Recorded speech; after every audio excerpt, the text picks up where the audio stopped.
You've probably seen images from the James Webb Space Telescope, those intricate portraits of deep space that spark our imagination.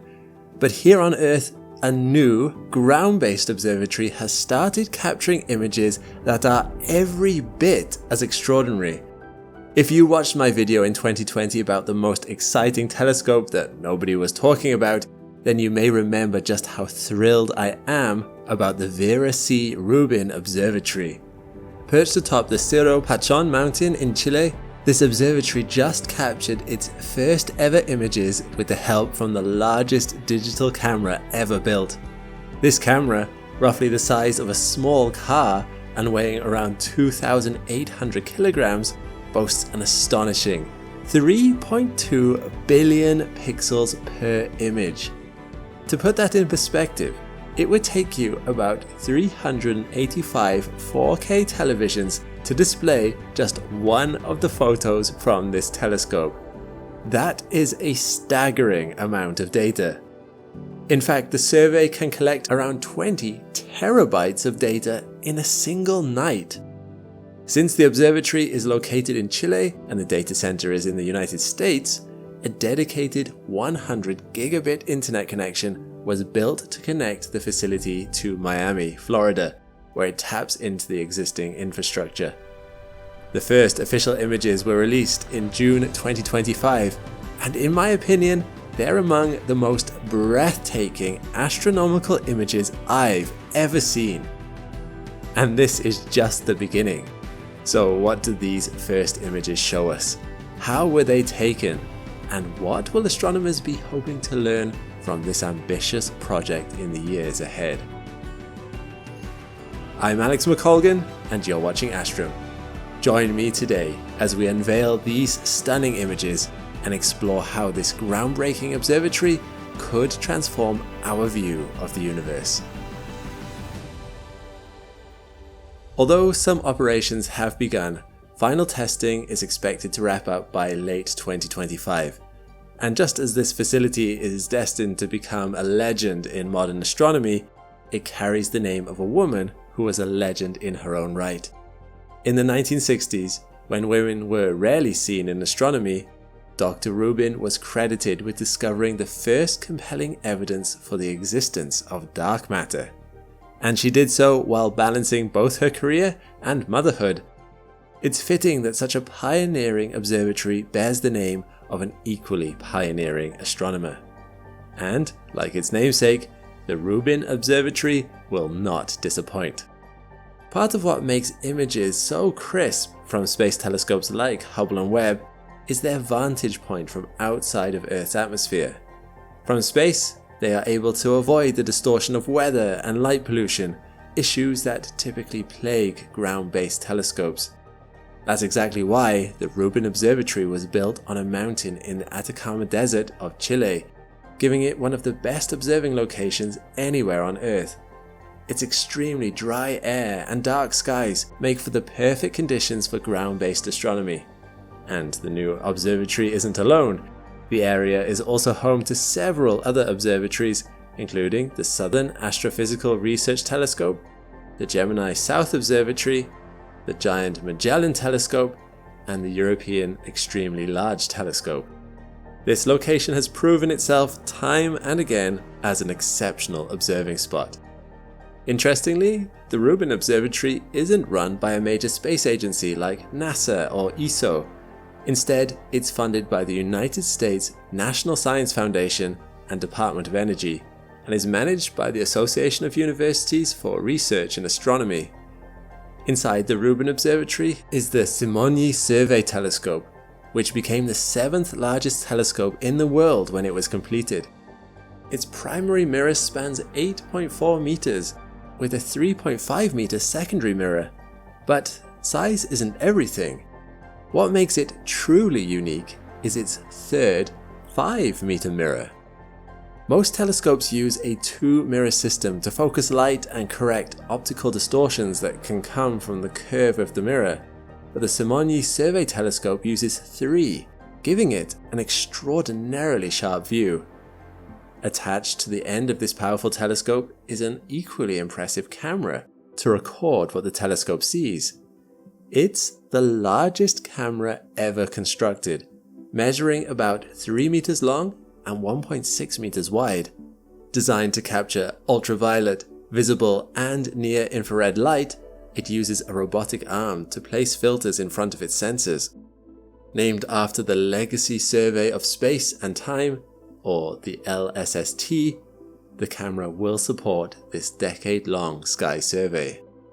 The LSST camera is made up of 189 individual sensors and outfitted with 3 large fused silica lenses. Each exposure covers 10 square degrees of the sky, giving it superb optical performance. That is quite a wide angle of visibility. One single image can capture an area of the sky equal to about 45 full moons. If you compare these stats to previous surveys like the Sloan Digital Sky Survey, the LSST is essentially doing every 3 days what SDSS took 20 years to do. SDSS steadily built up a map covering 35% of the sky over its 20-year run, but the LSST can map the entire visible sky in the southern hemisphere, or 50%, with every 3-day scan. The 10-year duration of the LSST is not strictly to cover a wider area of the sky, but to map our cosmos in a temporal dimension, building up a searchable time-lapse movie of the changing sky and tracking its changes over time like never before. Like any sky survey, the LSST is meant to look for anything and everything in the night sky. However, it does have 4 main scientific goals: to investigate dark matter and dark energy, to catalogue solar system objects like asteroids and comets, to monitor transient events like supernovae, variable stars and gamma-ray bursts, and to map the stars of the Milky Way. Surveys like Gaia, Pan-STARRS, DESI, and Sloan paved the way, but Rubin will take things further. For example, it's expected that data from Rubin will allow us to identify millions of new asteroids, vastly expanding our catalogue and creating a data set unlike anything we've ever had before. Luckily for us, we won't have to wait 10 years to see what this new observatory has in store. The LSS team will release images throughout the project, letting the world follow along as discoveries unfold. As mentioned earlier, the first of these images were released just in June 2025, and I think you're going to love them. After just over 10 hours of test observations, the Rubin Observatory had already captured cosmic phenomena on an unprecedented scale. Millions of stars and galaxies, thousands of asteroids, and these images represent just a small preview of what's to come. What you are now seeing is one of the first images ever released by the Rubin Observatory, dubbed the Cosmic Treasure Chest. Made up of 1,185 exposures taken over 7 nights, it shows a region in the southern Virgo cluster, about 55 million light years away. It's the closest large cluster of galaxies to our own. This 25 square degree mosaic reveals an astonishing variety of stars and galaxies. It combines multiple exposures of the same area, each taken at different times and with different filters to reveal faint details that may otherwise go unseen. Let's zoom in to a few highlights. In the upper left, 2 prominent spiral galaxies dominate the view, with a trio of merging galaxies just above them. Threads of material stretch between them, and both nearby and distant galaxy groups populate the scene, along with a few foreground stars from our own Milky Way. On the opposite side of the image is an extraordinarily dynamic area nicknamed Cosmic Drama. Here, bright stars from our galaxy shine in the foreground, with dozens of nearby galaxies clearly visible, and a distant sea of reddish galaxies forming a speckled backdrop. This image contains some 10 million galaxies, and that represents just 0.05% of the 20 billion galaxies that the Rubin Observatory is set to observe over the next decade. Another early image is this striking mosaic of two nebulae taken over just 7 hours and made up of 678 individual images. In a single exposure, the dust and clouds that make up these nebulae may be faint or invisible, but by combining hundreds of exposures, these details become clearer. At the center of the mosaic is the Lagoon Nebula, or Messier 8, situated about 5,200 light-years from Earth. This kidney bean-shaped pink area is one of only a few star-forming nebulae that are visible with the naked eye, although faintly in mid-northern latitudes. If you were to look at this nebula through a telescope or binoculars, you would see what looks like a spot of grayscale clouds. This is because the human eye can only detect certain wavelengths of light, but the Rubin Observatory is able to capture a broader range. These additional wavelengths can be added into the picture as different colors. For example, in this image, the infrared light typically associated with cooler objects is assigned the color red, while the warmer ultraviolet wavelengths are assigned to blue. For comparison, here is an optical image of the same Lagoon Nebula taken by NASA's Hubble Space Telescope in 2018. As you can see, the Hubble image is rich in detail, and similarly uses various added colors to represent information that the human eye can't see on its own. In this case, the colors represent different particles detected across the image. You might also notice that this Hubble image is very close up. It's only about 4 light-years across. However, the Rubin Observatory gives a much wider view of the Lagoon Nebula.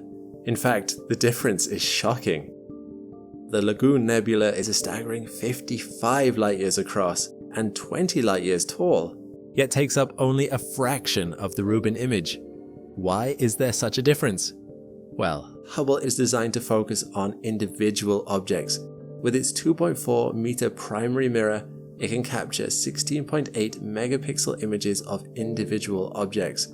But the Rubin Observatory's 8.4 meter primary mirror and 3.2 billion megapixel camera were built to photograph gigantic sections of the sky in exceptional detail. Hubble's field of view is able to see the equivalent of about 1% of our moon's surface area in a single image. But Rubin has a field of view wide enough to see over 40 times the moon's surface area in one exposure. That means the Rubin Observatory can photograph 4,000 times the area of the sky that Hubble can in a single image. That's part of what makes it so special. Let's take another look at the Rubin mosaic image. Not only does this wide field of view show the entire Lagoon Nebula, but we can also identify several other objects. At the top, you can spot a swarm of blue lights.